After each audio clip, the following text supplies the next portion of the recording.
It's time for Saturday with Seniors, brought to you by Eisenhower's Tioga County Harley-Davidson. And yes, they're open year-round, so this winter, if you're missing motorcycles, stop on in, take a walk around, check out the bikes, dream a little. And, of course, they've got lots of great gift ideas, too. If you need a last-minute gift, everything from gift cards to T-shirts, shot glasses, pint glasses, and more, you'll find lots of gift ideas at Eisenhower's, South Mansfield. And today, part 2 with Geryl Stabley joining us here. Now, if you missed the first part, you can hear that and all our previous episodes on our YouTube channel, which you can get to through our website, kc101fm.com. You will see a link there. And by the way, we are looking for a guest for this coming Saturday. So if you know someone, talk to them, see if they're interested in coming down. Or if you are over the age of 70 and you're interested, we'd love to hear from you. If you grew up in this area, we want to hear your stories. We do record it ahead, so you don't have to be nervous or anything. Give us a call here at 570-662-9000 if you would like to be a guest on Saturday with Seniors. Geryl Stabley joining us once again, 91 years old, living in Wellsboro currently. And if you missed last week's edition, go to our YouTube channel. You can hear it on there. So you are one of the oldest female veterans in our area, as far as you know. That's what I've been told. Yeah. Well, great. Thank you, first of all, for your service. Let me say that, too, to you. Mm-hmm. I'm sure on Veterans Day, how many people thanked you for your service? Quite a few. I would think, I hope a whole bunch did. And the church always acknowledges it, too. That's great. And which church did you say you attended? First Baptist here in Wellsboro. All right. Now, we had talked before you went into the military. How old were you when you went over to Germany? That's where we left things last week. 28, I think, when I went to Germany. Okay. So you're upper 20s, and you came back from Germany. And if you want to hear that story, it's in the last piece, but in the military. But so you came back, and you were planning to go to Corning. But you had mentioned last time that you had a calling from God to take a secretarial position that you didn't even know for sure if it was there, right? You saw an ad from 3 years ago. So where did you end up going? Wheaton, Illinois. So you saw something in the church bulletin from before about they needed a secretary, and you had been a secretary at Corning. Mm-hmm. So how did you get to Wheaton, Illinois from Corning? On the bus. With all your belongings? All my belongings were in a trunk and in my carry-on suitcase. How many people do you think in Tioga County put all their belongings in a trunk right now? Yeah. No. I feel too wealthy. I have too many clothes. You think about the world now, half the people have a storage unit to put their stuff in because they can't fit it all in their giant house, and they have a 2-car garage that they can't put a car in because it's full. We've become a society of pack rats, or whatever the term is. Well, I have a small apartment, so I can't become a pack rat anymore.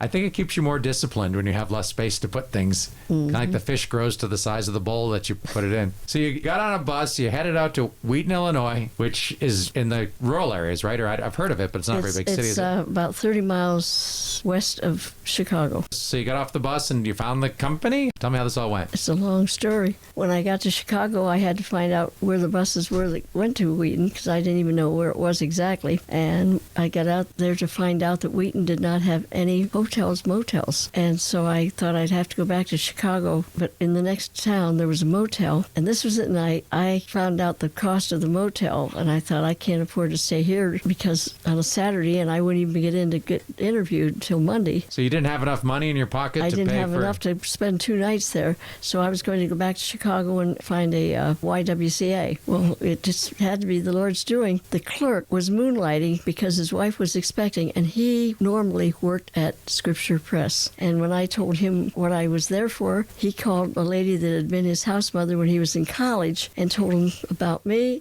and they took me in sight unseen and let me stay at their place for the couple nights that I needed to. And then on Monday, she drove me over to the Scripture Press, and I had the interview. And then while I was in the interviewer's office, a girl called in that said she needed a roommate. She worked elsewhere in another Christian organization. And instead of putting up the note on the bulletin board, I got first dibs and got that apartment. The stars really aligned for you. Someone was looking out for you. You are correct. If you had gone out there, what would you have done if they didn't hire you? Would you have the money to... You wouldn't probably... If you had stayed at a hotel, you wouldn't have had the money to come back. I didn't even have a plan B because I knew that was it. And the lady at Corning was very kind. When I told her why I was going out, she was amazed that I would give up a good job. She said Corning had an office at Merchandise Mart in Chicago. Mm-hmm. And she said if it doesn't work out, you can go there and let them know who you are, and they'll contact me and you can get a job there. And I said, well, I'm not going out for a job. I'm going out because I'm supposed to be there. For a calling. But I thought that was wonderful. She had a plan B for me. People cared about people then. Yeah. A lot. Yeah. So you went out, they hired you out there, and you you happened to just be at the right spot to get an apartment that you could afford to live with someone else who had the same views, it sounds like, as you. How did your parents feel about it? Were your parents in the picture at this point? Oh, my mom was really upset. She thought that I was going off the deep end to give up a good job and go out to no man's land as far as she was concerned. But I called her Wednesday after everything was all settled and told her I was in an apartment, I had the job, and I liked it. So she was very relieved. I'm sure she was. How long was it before you saw your mom again after this? Well, Thanksgiving, again, a gal at another organization was coming this way that I met, and so I rode in with her for Thanksgiving weekend. Everything worked out perfect in your life for this whole job to happen. Yeah. You aren't kidding. Oh, yeah. Oh, this happened time after time. All through my life, I've had things like that.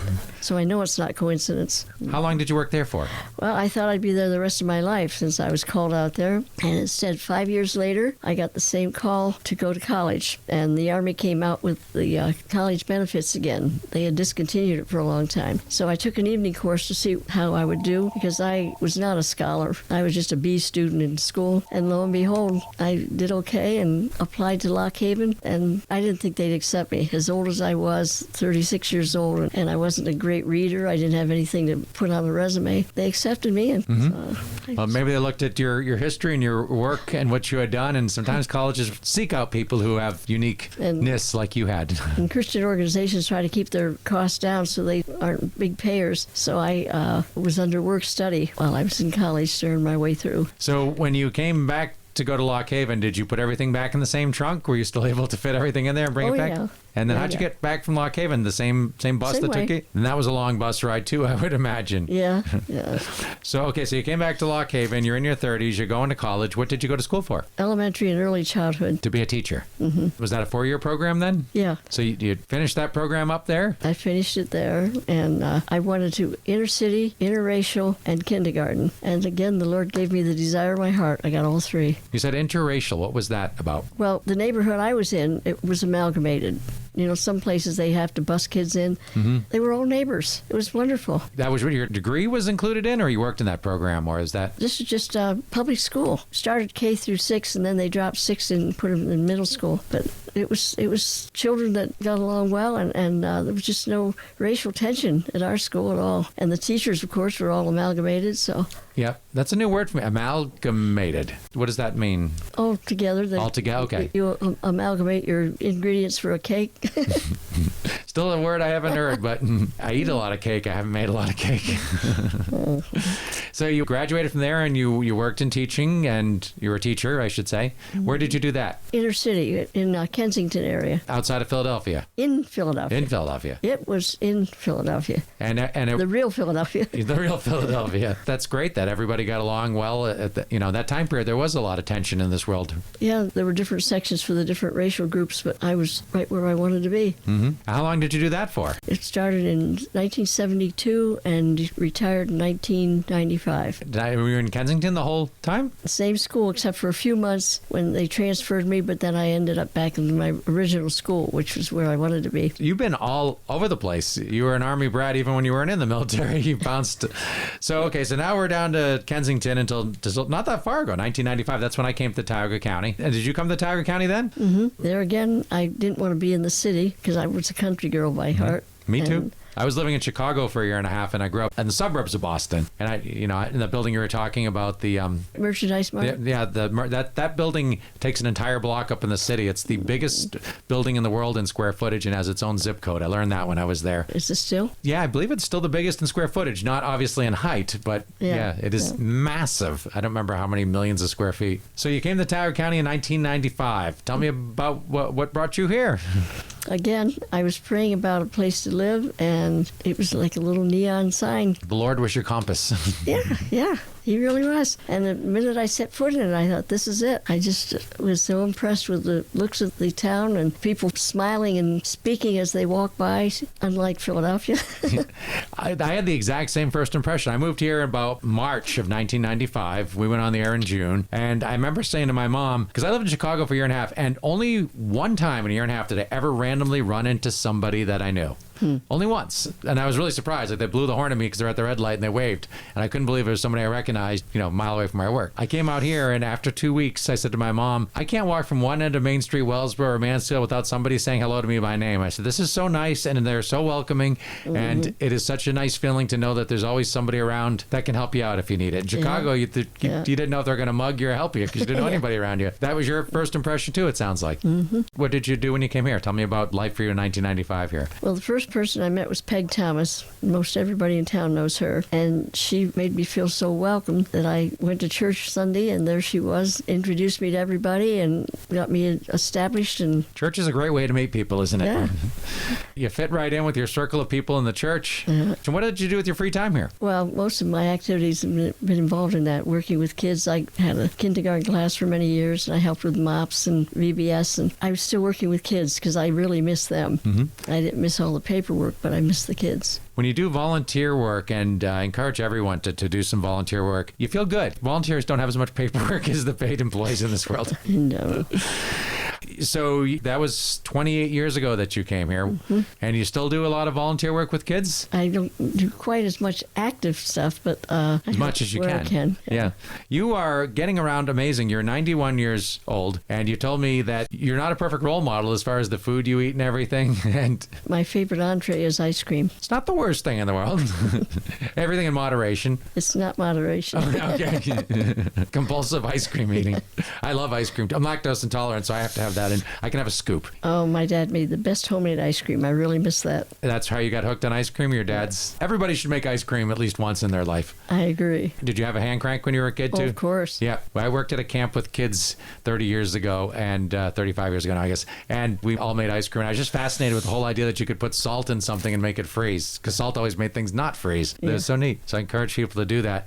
You don't eat the perfect, you love ice cream. What else do you love to eat? Do you remember your first time going to McDonald's or a Burger King or any chain place? Oh, yeah. I've had those all over the place. Yeah. When you grew up, there were no McDonald's when you were a little kid. So somewhere along the way... Yeah, I don't know when they came into vogue. Yeah, there's a word for you, vogue.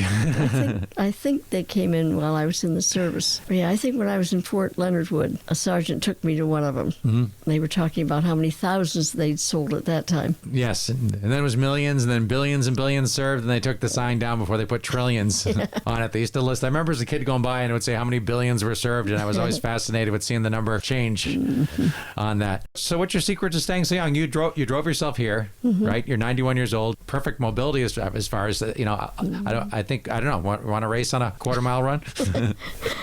It'd be close.